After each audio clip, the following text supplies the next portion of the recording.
Boa noite, pessoal. Sou Jorge Valente, diretor médico do CEPAR, e hoje eu tenho o prazer de fazer essa live especial com o nosso presidente, meu mestre, Dr. Elcimar Coutinho, e vamos fazer essa live no intuito de falar um pouco sobre a história do CEPAR. O CEPAR, que hoje é um hospital, nós somos um day hospital que temos 4 salas de centro cirúrgico super bem equipadas, com tudo que tem de mais moderno, com novos leitos, com apartamentos muito bem equipados também, com equipe médica de primeira linha. Temos os implantes hormonais, temos várias especialidades como ginecologia, urologia, proctologia, mastologia, fora exames de apoio diagnóstico, de imagem. E, além disso tudo, temos o grande motivo da fundação do CEPAR, que foi o planejamento familiar.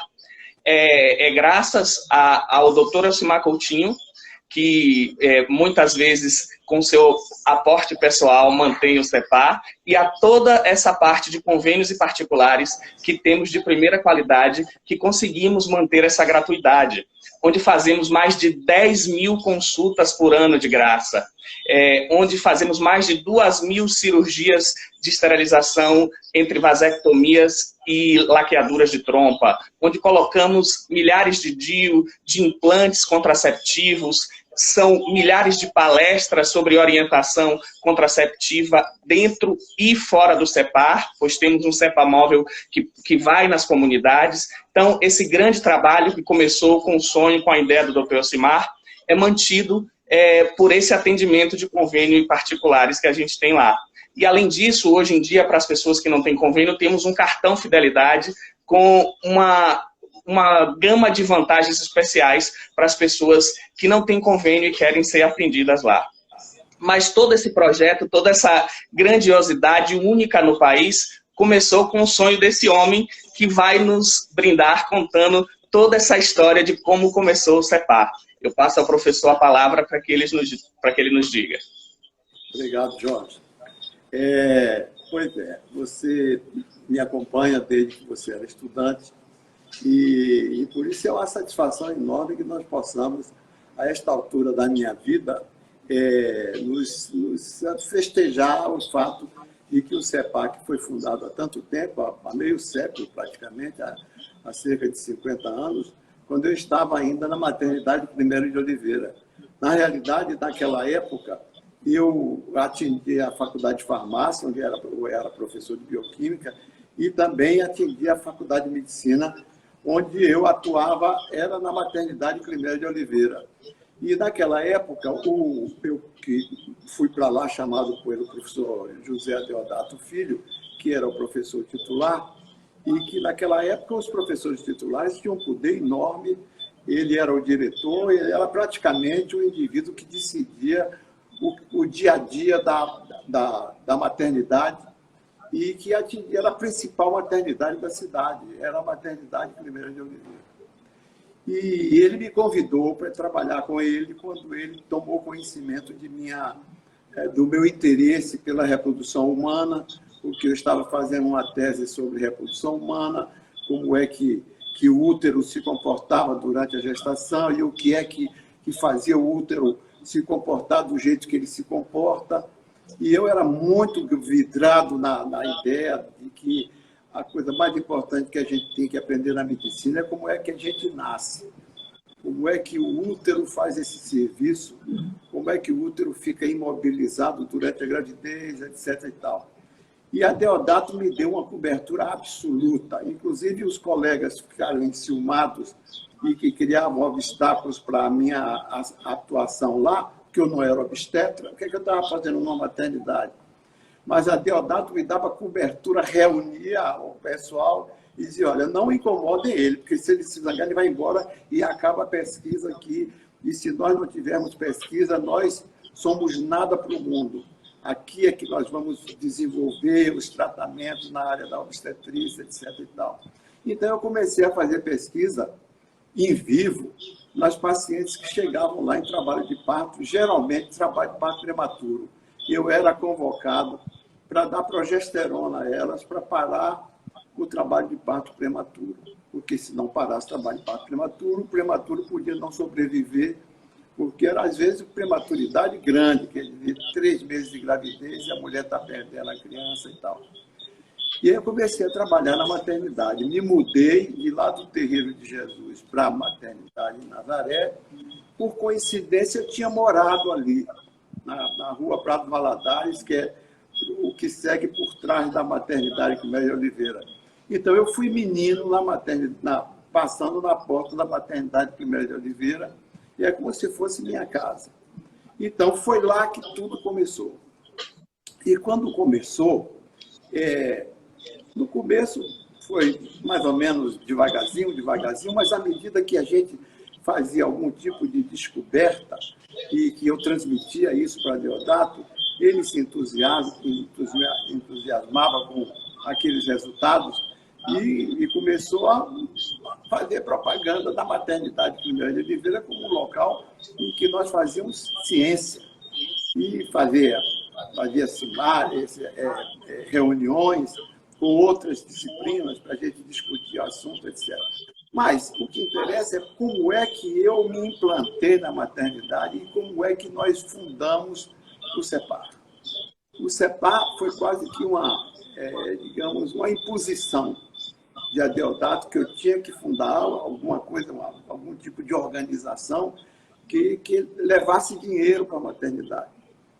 E aí eu fundei o CEPAR, o Centro de Pesquisa e Assistência em Reprodução Humana, que começou funcionando na maternidade Quimério de Oliveira. Não tinha casa própria. Era ali mesmo um local que Adeodato colocou à minha disposição, que era o prédio mais novo, e que isso foi uma ciumada danada com os outros médicos. Como é que o melhor prédio, os 3 prédios que a maternidade tinha, ia ficar para a pesquisa científica do doutor Elcimar. Mas Adeodato segurou e eu fiquei com enfim, as instalações melhores que tinham lá para a gente fazer pesquisa. E à medida que nós fazíamos pesquisa e procurávamos levantar recursos para isso, nós sentíamos a necessidade de ter um espaço maior para hospedar as nossas pacientes. Pacientes que vinham com problemas e a gente tentava resolver os problemas, normalmente procurando nos basear no que sabíamos de gravidez e reprodução naquela época, e todo especialista que passava por aqui a gente levava para a maternidade. Eu praticamente morava na maternidade Quimério de Oliveira. E aí, à medida que o tempo foi passando, nós começamos a dar algum tipo de assistência às pacientes que pariam lá. E foi assim que começou o planejamento familiar. Porque não bastava dar assistência à paciente que tinha parido. Tinha que orientá-la para que ela não engravidasse imediatamente depois daquele parto. E aí é que começou a se falar em planejamento familiar. E como é que a gente podia planejar a família, se não ensinando a mulher a ter vida sexual sem engravidar? Não existia nada. O que existia era realmente o que a gente investia mais, era no tratamento das ameaças de aborto. Quando a mulher não queria abortar, às vezes a mulher tinha uma ameaça de aborto e gostava porque ela não queria ter aquele filho, que era um filho a mais, quando ela já tinha outro. Mas, às vezes, ela queria guardar o filho. E aí nós começamos a levar para lá o que eu tinha aprendido na fisiologia. Porque antes eu estava na fisiologia com Jorge Novis. E o que Jorge Novis, na tese dele, estudou mais foi o útero. O útero humano comparado com o útero dos animais de laboratório que nós dispunhamos lá no terreiro. E aí fiz um biotério lá na maternidade Quimério de Oliveira. E foi um escândalo. Vai ter bicho aqui agora? Os bichos vão parir na maternidade. E era realmente uma coisa esquisita de ter. Mas a Deodato, você precisa de animais para fazer experimento aqui, mas vamos fazer. E fizemos. Tivemos um biotério lá que tinha uma variedade grande de animais. Tinha coelho, coelha, tinha os guinea pigs, que eram os porquinhos da Índia. Enfim, tínhamos uma variedade de cadelas para fazer parto lá das cadelas, para estudar o parto. como evitar o parto prematuro, etc. E aí eu comecei a dar aula de fisiologia que descrevia o efeito dos hormônios do organismo das fêmeas dos mamíferos, particularmente da fêmea humana, como é que aqueles hormônios interferiam para tornar possível a nossa existência. Nós também nascemos de um útero materno, humano, e que se não fosse o útero da minha mãe, eu não estava falando aqui hoje. E aí começamos a estudar muito o útero. Estudávamos o útero in vitro e o útero in vivo. Qualquer parto prematuro eu era convocado para ver se a gente não tinha um jeito de tratar. E a única substância que existia no mercado era a progesterona, injetável, Lutogil, e era o que a gente usava e geralmente não tinha bom resultado, porque você tinha que dar 1 tonelada da progesterona. Até que nós comprávamos no mercado o que encontrava de progesterona. Porque a progesterona é que sustenta a gravidez. Entendeu? O útero deixa de contrair quando a progesterona atua sobre o útero. A progesterona é produzida logo depois da ovulação, imobiliza o útero na expectativa de que depois daquela ovulação virá um embrião para se implantar no útero. Se não vier o embrião, então a mulher vai ter uma menstruação. Então, o que a gente tinha que fazer para segurar uma gravidez era dar progesterona numa quantidade tal que segurasse o útero sem contrair. Foi aí que tudo começou. Porque aí eu comecei a procurar fontes de progesteronas que não fossem destruídas no organismo com tanta rapidez. E foi aí que apareceu a Depo-Provera, a medroxprogesterona. E quem me apresentou a medroxprogesterona foi num momento em que eu nem estava aqui no Brasil, eu estava em Nova York, numa bolsa da Ford Foundation, e trabalhando com o pessoal que trabalhava com hormônios, né? Principalmente os premiados Nobel, George Corner, que tinha descoberto a progesterona. E lá eu fui, fui procurado pelos fabricantes da medroxprogesterona, que era a Depo-Provera. Era um produto novo, que era uma injeção de progesterona que tinha uma duração prolongada. E aí foi que eu comecei a fazer pesquisa de repercussão internacional. Essa medroxprogesterona que você injetava nas mulheres, ela podia durar mais de 3 meses no corpo da mulher. Muito diferente da progesterona comum, que é destruída em 24 horas. Então, isso é história que é contada em 2 horas de conferência. E eu não vou poder contar o detalhe das histórias. Mas, para resumir, mais ou menos, é que tudo foi realmente, se precipitou com grandes consequências, foi que quando eu voltei dos Estados Unidos e que estava já imbuído do fato de que a gente tinha que testar várias progesteronas para ver se encontrava uma que segurasse a gravidez, foi que eu comecei a sentir que havia futuro naquilo ali. Porque eu tratava as mulheres que chegavam em parto prematuro na maternidade com injeções de medroxprogesterona e elas paravam de expulsar o feto. E salvei centenas de partos prematuros que não foram partos prematuros por causa das injeções de Depo-Provera. E com isso, como era o único pesquisador que existia no mundo que estava informado daqueles bons resultados, me comuniquei com os fabricantes dos Estados Unidos e eles, olha, não queremos usar como anticoncepcional, queremos usar somente para impedir a gravidez. Não fala, porque eu já falava, se impede a ovulação, se a mulher depois de parir começar a usar a Depo-Provera, ela não ovula.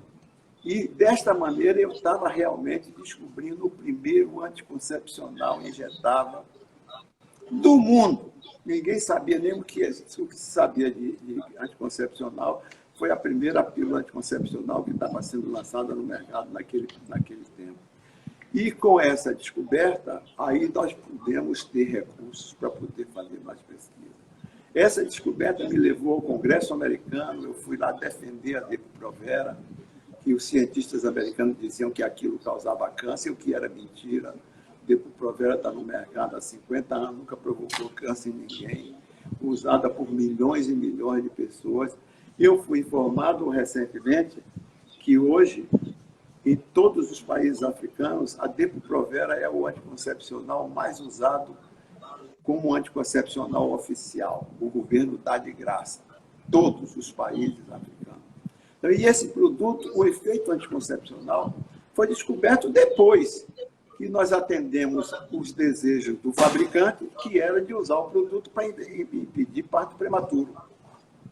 Doses altas, injeção e tal, a mulher parava de sangrar, estava com parto prematuro, o parto prematuro era desativado e ela acabava tendo um filho na hora que ela tinha que ter, porque a gente dava a Depo-Provera durante o resto da gravidez para ela não ter um novo episódio de parto prematuro. Foi assim que começou a questão do planejamento familiar. Porque nós só pensávamos em planejar a família quando tínhamos um instrumento que pudesse dar à mulher o direito de viver sem ovular, sem proteção. Porque ela engravidava, o aborto era ilegal, ainda é ilegal no Brasil, o aborto era ilegal, e para ela fazer um aborto, ela tinha que se sujeitar a alguma coisa ilegal, entendeu? Escondida, ou muito cara, e era um desastre para nós que trabalhávamos numa maternidade. Então, foi assim que começou a se falar em planejar a família. Porque essas pacientes... O senhor falou que são 2 horas, mas as pessoas que quiserem saber dessa história completa, tem o seu livro também, a sua biografia. Eu queria pedir também um pouco de desculpas, quem está no meu perfil no Delmeco, porque a gente está fazendo transmissão em 4 perfis ao mesmo tempo. Por isso que pode ficar um pouquinho de eco, e por isso que algumas pessoas acham que em determinada câmera a gente possa estar um pouquinho de lado. Mas a gente está fazendo isso para poder amplificar o canal para esses 4 perfis, para que o Dr. Elcimar possa ter o alcance que ele merece de ter muito mais pessoas podendo ouvir essa live maravilhosa de hoje. Tá. Posso continuar? Pode, claro. Então, foi só para lembrar o pessoal que quem quiser ouvir a história toda tem o seu livro. Aliás, tem vários livros, né? Tem vários livros que eu escrevi a respeito dessa minha vida bastante atribulada. Eu acabei de fazer meu aniversário a semana passada, estou com 90 anos de idade e realmente comecei cedo a me envolver com a pesquisa científica.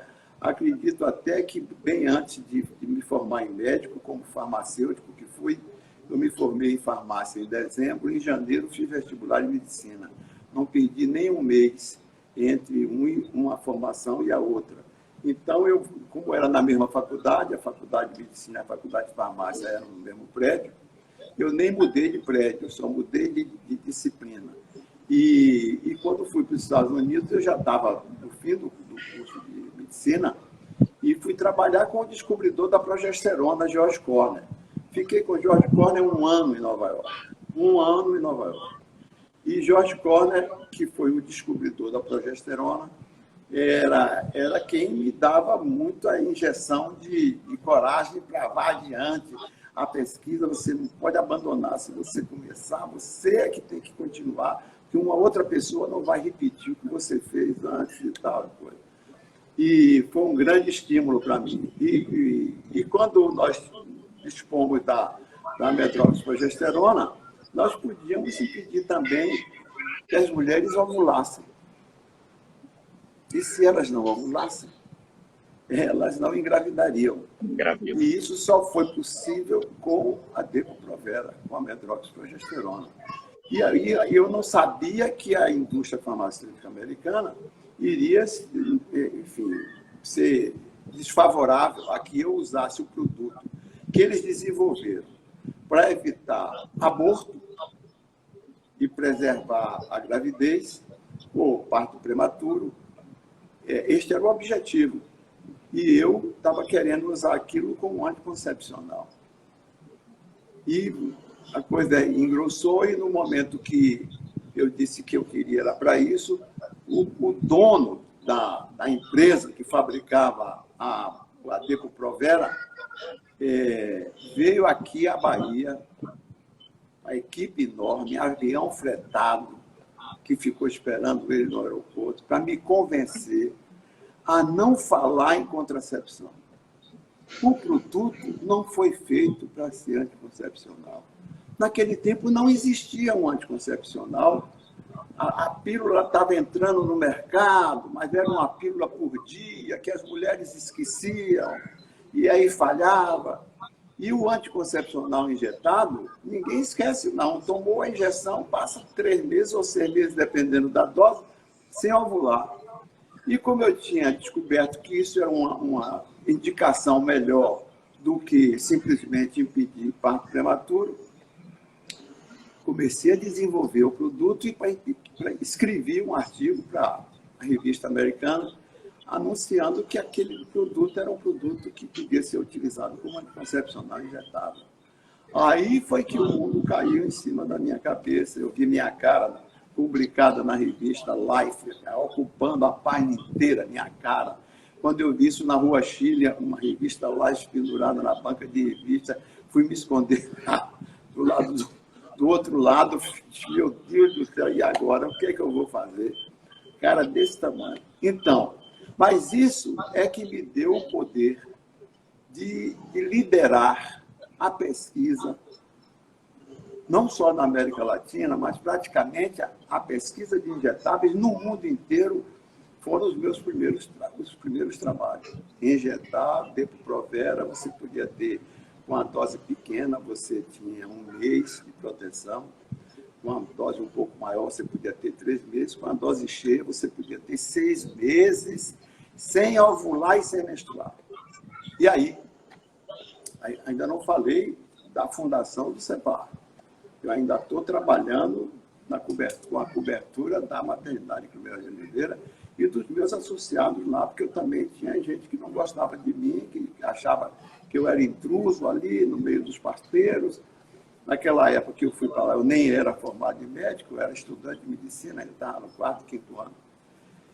E aí, naquele momento que eu tive que ir aos Estados Unidos para defender a Depo-Provera no Congresso americano, já pensou eu ir para Washington defender um produto americano? A bateria está com 15%. Passei 2 dias lá em Washington, debatendo com os deputados. Ganhei a festa porque eles acreditaram em mim e a Depo-Provera foi registrada nos Estados Unidos e hoje ela é registrada em todos os países do mundo, todos têm a Depo-Provera como anticoncepcional de efeito prolongado, sem, digamos assim, sem nenhuma restrição. Quem não quer ovular durante períodos longos toma injeção de Depo-Provera intramuscular. Os países africanos todos dão de graça a Depo-Provera, paga pelo governo, né? A Depo-Provera comprada pelo governo para dar para a população. Mas o fato é que, no momento em que eu comecei a fazer planejamento familiar, eu senti que tinha que ter um local para atender as pacientes de planejamento familiar.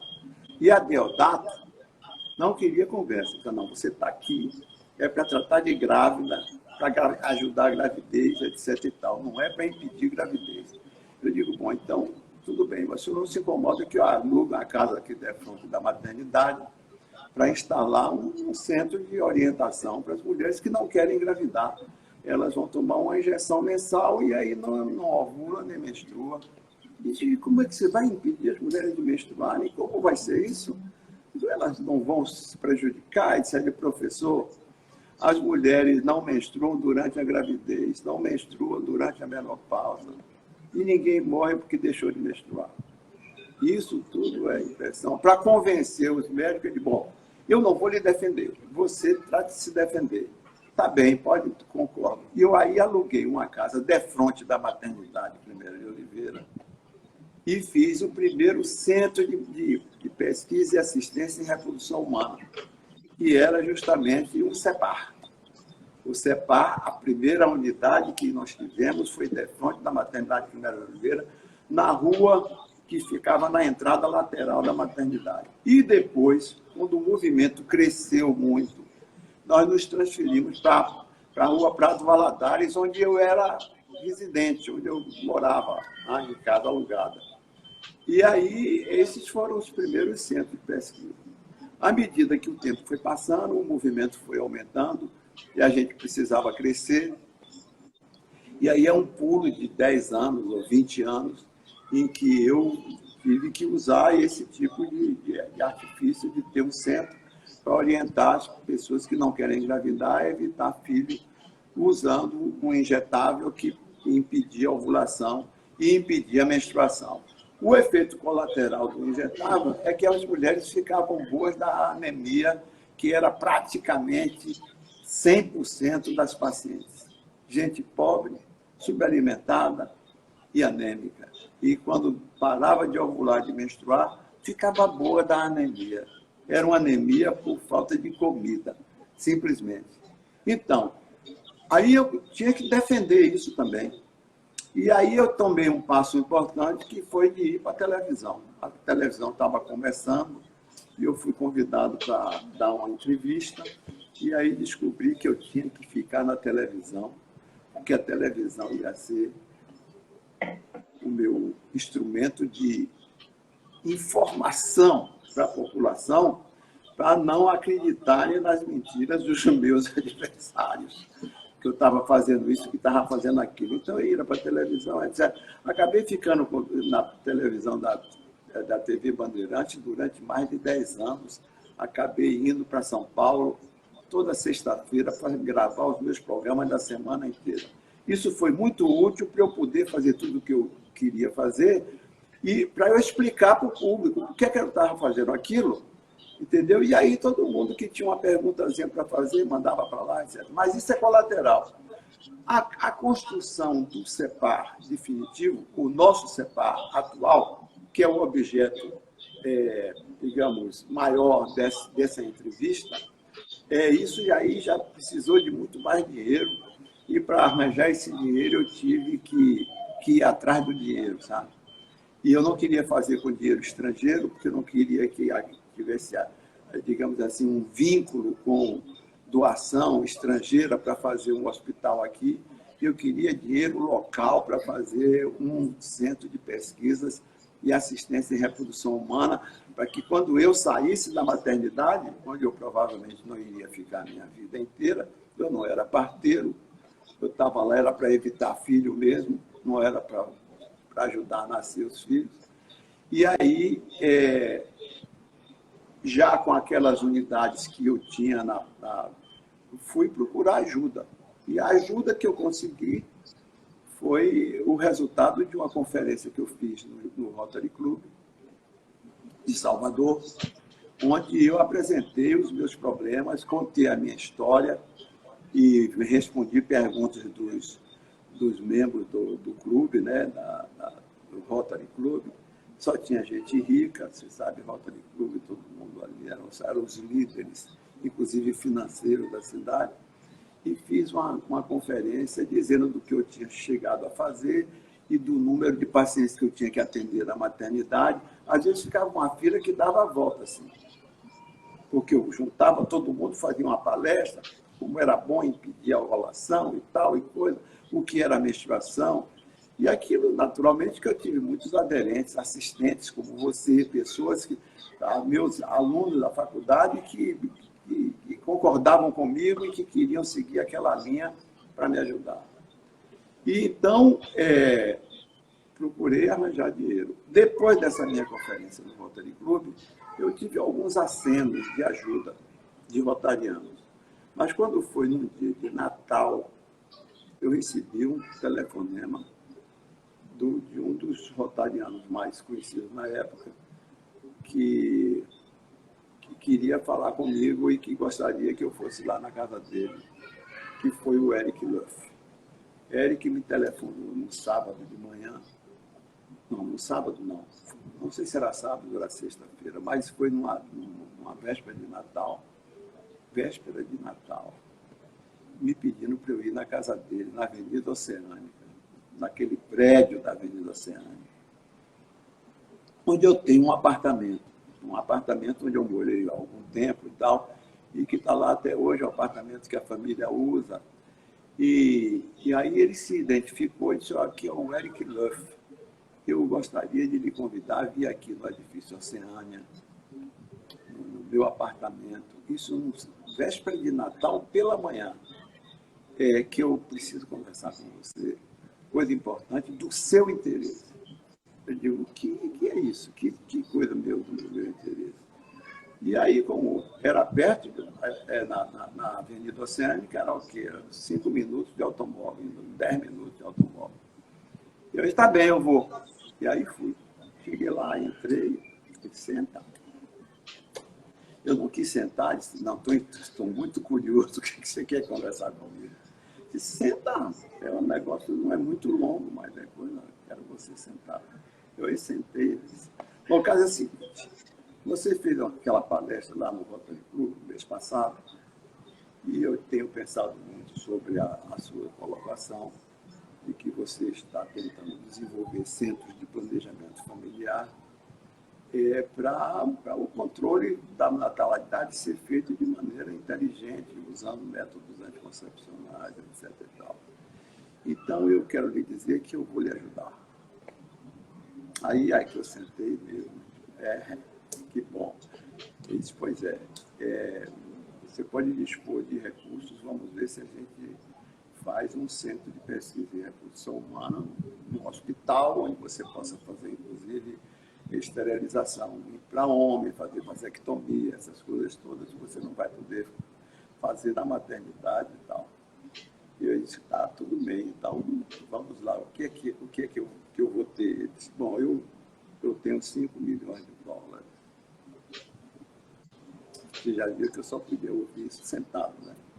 5 milhões de dólares, colocar à sua disposição para você comprar ou você construir o seu hospital. Isso foi uma véspera de Natal e inesquecível aquele momento. Eu digo, eu já tenho um centro de pesquisa numa casinha lá em Nazaré, disse, não, eu estou sabendo disso, mas aquilo dali você não vai conservar e nem é seu, porque é uma casa alugada, e é pequena, etc. E era da fonte de uma casa onde eu tinha morado. Então, com esse dinheiro é que eu fiz o Centro de Pesquisa em Assistência em Reprodução Humana, onde você é hoje o diretor médico. E não foi brincadeira, porque para construir aquilo ali, olha, tive um bocado de dificuldades, mas hoje posso lhe dizer que é o único centro de pesquisa e assistência em reprodução humana das Américas, porque não tem nem na América do Sul, nem na América do Norte, nada igual àquilo. Ali, a gente dá assistência em reprodução humana. A gente ajuda, principalmente as mulheres, ajuda os homens também, a planejar a família deles. A gente faz vasectomia, faz laqueadura tubária, que são formas cirúrgicas de você, enfim, impedir a gravidez. São definitivos, se bem que você pode reverter, mas é complicado. Então, a gente considera definitivo. Você só deve fazer isso quando você não quer mais ter filho de jeito nenhum. Já tenho 6, não quero mais, tal, entendeu? Já tenho neto, não quero ter filho. Aí você faz. E a vasectomia também tem que ser uma coisa muito consciente que o indivíduo vai fazer, etc. Mas, além dos cirúrgicos, nós fazemos o resto. É um hospital que dá cobertura total àquilo que as mulheres querem, inclusive ajudar a mulher que tem dificuldade em engravidar a engravidar. Então, tratar também aquelas que desejam ter um filho e que não conseguem ter o filho, ou têm abortos repetidos e querem ter uma gravidez de tempo, ser bem acompanhada, etc. Temos ótimos médicos, temos você como diretor médico, que é uma pessoa que atende ao retrato que eu fiz do que eu queria para diretor médico. Quer dizer que você tem competência, não somente como ginecologista, mas você já tem experiência para administrar um hospital e poder ajudar também em planejar o futuro. Então, no momento que nós identificamos, o Eric não me deu dinheiro, nem eu queria pegar em dinheiro.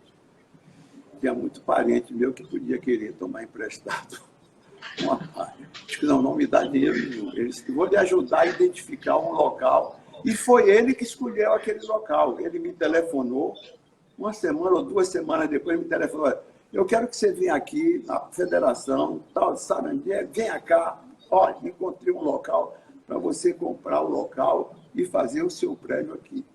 Eu peguei o carro, fui lá, encontrei ele e ele fez isso aqui. A gente compra essa casa e aqui você derruba a casa, faz um hospital aqui, etc. Aí eu estou de acordo.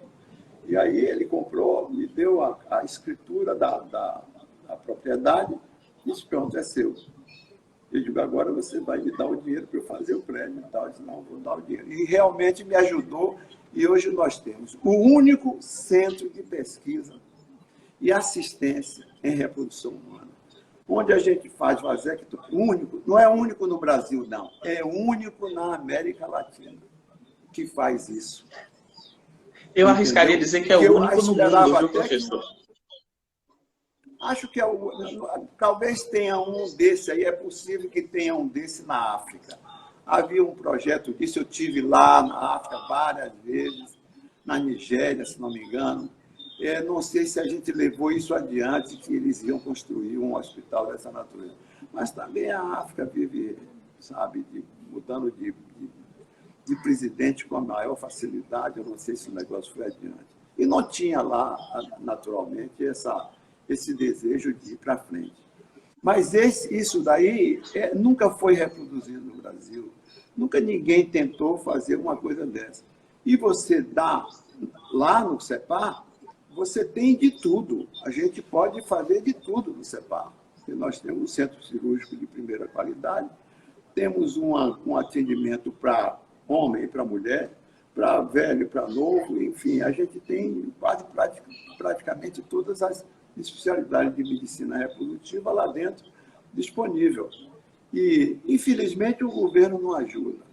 O governo devia estar colocando dinheiro lá para eu não ficar endividado, como fico todo ano, e tenho que resolver o problema para me desendividar. Mas o fato é que nós temos o que ninguém tem no Brasil. Nenhum outro brasileiro pode dizer: não, nós temos um CEPAR, digamos, em São Paulo. Não temos. Em São Paulo eu tenho uma clínica particular, mas não tenho um CEPAR. E não estou vendo nada. Estão me passando aqui uma mensagem, mas eu não vejo nada, não posso ver de lado, como é que eu vou ver? É algum recado aqui que eu estou recebendo, mas não vejo nada. Veja assim um rabisco. Então, me diga o que é. Eu acho que foi Débora Blando mandando lembrança da Inglaterra para o senhor. Foi Débora Blando, foi. Pois é, então, o CEPAR é uma coisa única que só os baianos têm, que vem gente de fora para se tratar aqui, para ser assistida aqui, para ir na parte masculina e na parte feminina. É uma coisa que os baianos que têm consciência de que tem aqui e não tem nos outros estados, aparentemente não sabem. Acham que todo estado brasileiro tem um centro desse de planejamento familiar. Não tem. Não tem. O governo não está interessado nisso. Não está. Infelizmente, o governo não está interessado nisso.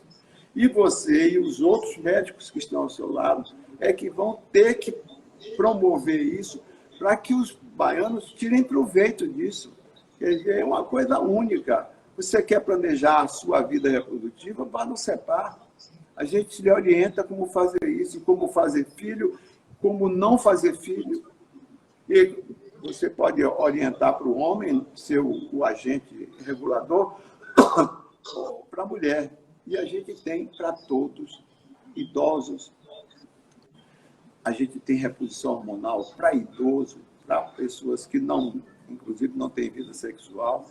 Temos uma variedade de alternativas para atender a qualquer especialidade. E isso, depois que eu me for, vai ficar os baianos. E tudo isso foi possível graças à doação de Eric Luff, que talvez até no futuro a gente ponha o nome dele em alguma coisa para que ele não fique esquecido. Eu tenho um retrato dele lá na sala de conferência, mas é só o que a gente tem com ele, é isso aí. E aí? Eu acho que assim, o grande diferencial é que no CEPAR a gente tem a condição dos pacientes com os melhores convênios, dos pacientes com as melhores condições financeiras, têm acesso a uma medicina de ponta e pode ajudar a quem não tem dinheiro a ter. Porque esse dinheiro de quem tem um convênio de ponta, de quem pode pagar por um tratamento mais especializado, faz com que a gente tenha a condição de atender de graça a nossa população do planejamento familiar, que foi o motivo pelo qual o senhor fundou o CEPAR. Então, a pessoa, na realidade, ela é beneficiado e consegue beneficiar outras pessoas. Eu acho que esse é o grande diferencial que também só o CEPAR tem. Quando a pessoa vai na clínica do senhor em São Paulo, no Rio, em Brasília, ela vai conseguir esse benefício para si próprio, mas ela não beneficia ninguém. E no CEPAR, além de ter o benefício próprio, ela consegue beneficiar uma pessoa que não tem condição. Então, esse é um diferencial que eu considero muito importante, que é com isso que a gente tem a possibilidade de fazer esses 10 mil atendimentos ano que a gente faz à população carente. É um número muito grande, mas que poderia ser muito maior se a gente tivesse uma condição financeira maior. E, para isso, a gente precisa crescer na parte do CEPAR que gera dividendos para que a gente possa reinvestir, porque o CEPAR não tem sócio. O que o CEPAR ganha, ele reinveste na sua própria qualificação e na atenção do pessoal carente. Então, fazer uma propaganda do CEPAR, de todos os nossos serviços, na realidade, o nosso objetivo é poder ampliar. É isso que foi o sonho que fez o senhor fundar o CEPAR, que é dar essa assistência de planejamento familiar a toda a população carente. Pois é, e do estado todo. Quer dizer, e gente de fora que venha para cá também, a gente vai ajudar. E para ajudar o pobre, é preciso que o rico procure o CEPAR, se beneficie do uso de implantes, porque nós somos os criadores dos implantes, que nos meus consultórios fora do estado da Bahia, as pessoas também têm acesso, mas o acesso que vocês têm no CEPAR é um acesso que tem o pobre, tem o rico, tem o baiano que mora aqui, tem o baiano que não mora e tem o visitante também. Entendeu? Os implantes é um avanço na medicina extraordinário. A mulher quer menstruar, ela não quer menstruar, ela não menstrua, ela quer engravidar, ela engravida, ela não quer engravidar, não engravida. Enfim, a gente tem todas as alternativas de ajudar a paciente que quer perder peso, a outra que quer ganhar peso. Enfim, tudo a gente que abriu, eu passei a minha vida criando novidades que pudessem tornar mais acessível o objetivo da procura do médico pelo paciente. O paciente procurou o médico para quê? Não, ele quer ter mais saúde. Não é somente ficar bom da doença, não. Ele quer ter mais saúde. Ele quer ter mais libido. Tem implante para isso? Tem implante que aumenta a libido. As mulheres que não têm libido botam um implante que dá libido para ela. Tem mulheres que só aprendem o que é libido depois que usam implante. Não sabia que existia isso.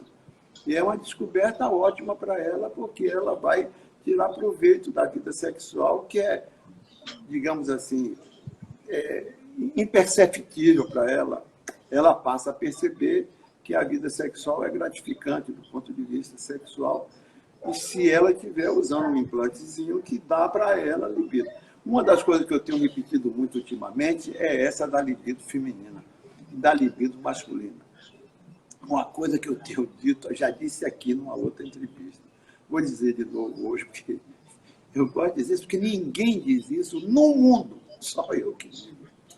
Até em Nova York, primeira vez que eu disse isso, o senhor quer repetir isso que o senhor falou? E eu a repeti. O caso é o seguinte, quem dá ereção ao homem é o que emana da mulher. É só olhar para os animais, todos que existem em nosso entorno, principalmente os mamíferos como nós, cavalo, coelho, enfim, qualquer desse, cão, gato, que o gato só copula com a fêmea quando ela está ovulando. E quem disse para ele que ela está ovulando? Quem disse para ele que ela está ovulando é que ele fica com a ereção quando encosta nela. E não é só ele, não. Todos os gatos do entorno ficam atrás dela. Ela tem um vexame para a dona da gata ou do gato o momento em que ela está ovulando. Que hormônio é esse que está dando ereção para o macho? É o hormônio dela, é o hormônio feminino. Ah, é? E esse hormônio existe? Existe implantezinho desse hormônio que nós fabricamos aqui na Bahia, só fabricamos aqui, que colocamos na mulher na menopausa e ela passa a ter o marido dela prestando atenção a ela. Entendeu?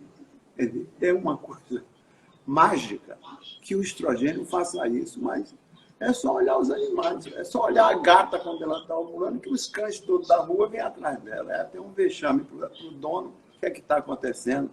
É que todos estão com ereção. Isso que o senhor está falando mudou a minha prática. Eu que tive o prazer de passar 5 anos do seu lado no seu consultório e ver quantos casamentos o senhor salvou e comecei a enxergar que podia fazer isso também. Então, a partir daí que a gente começou a abrir para a nossa clientela masculina, né? Porque primeiro vem as mulheres, nós originalmente ginecologistas, fazer a reposição, melhor, mudar completamente a vida dela, ganhar libido, mas aí de repente o marido vinha na consulta que, olha, antes a mulher corria de mim e inventava dor de cabeça, agora eu estou quase inventando dor de cabeça também. Aí eu vi que o senhor também tratava o marido. Pois é, isso aí, pois é. E para isso a gente tem implante de testosterona, que foram os primeiros implantes que eu fiz, foram implantes de testosterona, para poupar os meus pacientes que tomavam injeção intramuscular de testosterona, que dói muito. E eu ficava com pena deles. Aí comecei a fazer aqueles implantes. Fazia os implantes de tamanhos diferentes. E depois que eu vi funcionar os implantes de testosterona nos homens, é que eu resolvi também testar o estradiol. E aí foi uma festa. E hoje, posso lhe dizer, eu sei, e aliás eu sei que eu vou para o céu, que eu fiz 90 anos, e estou me sentindo rejuvenescer aqui agora. Eu digo, olha o meu prêmio aí. Pois é, então, o CEPAR tem os implantes. Procurar um médico lá que receite os implantes, vai ter os implantes que vai adquirir lá no CEPAR, que a gente transfere para o CEPAR justamente para ajudar na manutenção do CEPAR. E espero que esse CEPAR dure. Ó, eu vou embora daqui e o CEPAR vai ficar aí servindo a população de Salvador, a todos aqueles que nos procurarem para se beneficiar desse investimento na pesquisa que eu fiz durante toda a minha vida, tendo publicado aí quase 500 trabalhos, em virtude do meu gosto de fazer isso, e alguém tinha que fazer isso. Essas coisas têm que ser reveladas. E fui para a televisão por isso, porque eu digo, não vão falar errado, porque eu vou para a televisão e digo que é mentira. Não é assim. Eu, na televisão, pude criar assim, uma população brasileira que foram meus áudio-ouvintes ou vídeo-ouvintes, vistos também, e que foram educados pelas minhas palestras e que realmente, entre eles, você, que é o meu braço direito, diretor aí do meu centro, e que espero continue com a gente por muito tempo. O CEPAR hoje é a minha segunda casa, né? Eu entrei no CEPAR quando eu era residente, há 20 anos atrás, e há 10 anos já sou diretor médico, incorporei 100% da minha vida no CEPAR e hoje na clínica Elcimar Coutinho, que a gente atende também na Rua Chile, em São Paulo, no Rio de Janeiro, mas a nossa casa mesmo, o lugar que a gente gosta de estar, apesar de gostar de viajar, de atender nos outros estados, é realmente o CEPAR, que foi onde eu comecei, foi onde eu dei os meus primeiros passos, e é onde a gente tem uma clientela imensa, onde ajuda muita gente, tanto na parte cirúrgica, com os implantes. Então, assim, o CEPAR, eu acho que foi o sonho do senhor, mas que transferiu para os seus sucessores, e eu acho que não tem volta, que a gente não vai deixar que esse sonho morra no caminho. Com certeza, como o senhor fez com a gente vai passar adiante para os nossos sucessores. Não tenha dúvida disso. Não esqueça também que o CEPAR tem, além de tudo, a fábrica de implantes. A Elmeco funciona naquela área e que eu fiz isso justamente porque eu tive tanta aventura no sentido de implantar na Bahia realmente um centro para fabricar os produtos, etc. e tal, e me associei a um industrial que ia fazer uma indústria aqui no centro industrial de Aratu, e viajei com ele, ele não fez nada. E, finalmente, as pessoas abandonam os projetos no meio do caminho, etc. e tal. Mas aí o CEPAR, nós tinha espaço, eu aí fiz uma pequena fábrica onde a gente fabrica os implantes, que são realmente uma ajuda enorme para o médico e para o usuário, que tem a aplicação de uma medicação que dura um ano e que permite que ele escolha ter filho, não ter filho, ter vida sexual, não ter vida sexual, não ter perda de massa óssea, portanto, não perder estatura, porque quando a gente perde estatura, também perde postura. Quando perde postura, perde também até o companheiro ou a companheira. Porque você, enfim, encolhe. E tudo isso a gente pode fazer com implantes de testosterona, com gestrinona, enfim. Temos várias alternativas que eu ofereci e passo para os meus assistentes, meus colegas, você em primeiro lugar, é o camarada que usa praticamente tudo aquilo que eu desenvolvi e que vai continuar usando, porque isso a gente vai ter que passar adiante, porque não vai desaparecer. É bom demais para desaparecer. Então, pode crescer. Né? É tão bom que a gente, além de tudo, hoje é o MECO, que é dentro do CEPAR, a gente tem os nossos cursos de treinamento. Hoje a gente já capacitou, nós do grupo do senhor, já capacitamos mais de 1000 médicos no país que compram e usam os nossos implantes também. Então, a gente conseguiu levar essa invenção maravilhosa dos implantes, que ajuda a vida de tantas pessoas, a multiplicá-las, e eu imagino que hoje tenhamos mais de 2 milhões de usuários de nossos implantes no país. Então, isso cresce cada dia mais, porque as filas de espera para o nosso curso, o que a gente consegue ver no banco de aluno, um monte de gente que era contrário ao senhor, que falava mal dos implantes, que de repente se calou, e de repente, no momento agora, está indo para o banco aprender como é que se usa para passar a usar, né? É a evolução das coisas. Exatamente. Vamos ser tolerantes com eles, finalmente. Não, pois é, então é essa a história do CEPAR. Aquilo ali deveria ser orgulho para os baianos e podiam abrir a boca em qualquer outro estado da federação e dizer: vocês não têm um centro de pesquisa e assistência em reprodução humana que nós temos, que ajuda as pessoas a procriar e a não procriar, a ter vida sexual e a de não ter vida sexual. Só nós fazemos isso. E vamos continuar fazendo, porque nós temos uma fábrica de implantes lá dentro do CEPAR e eu espero que depois que eu me aposentar, vocês vão levar a coisa adiante. Mas isso ainda demora assim, uns 15, 20 anos, né? Uns 20, 30 anos. Pois é. Mas eu queria que o senhor falasse um pouquinho mais dos implantes, que assim, é uma coisa que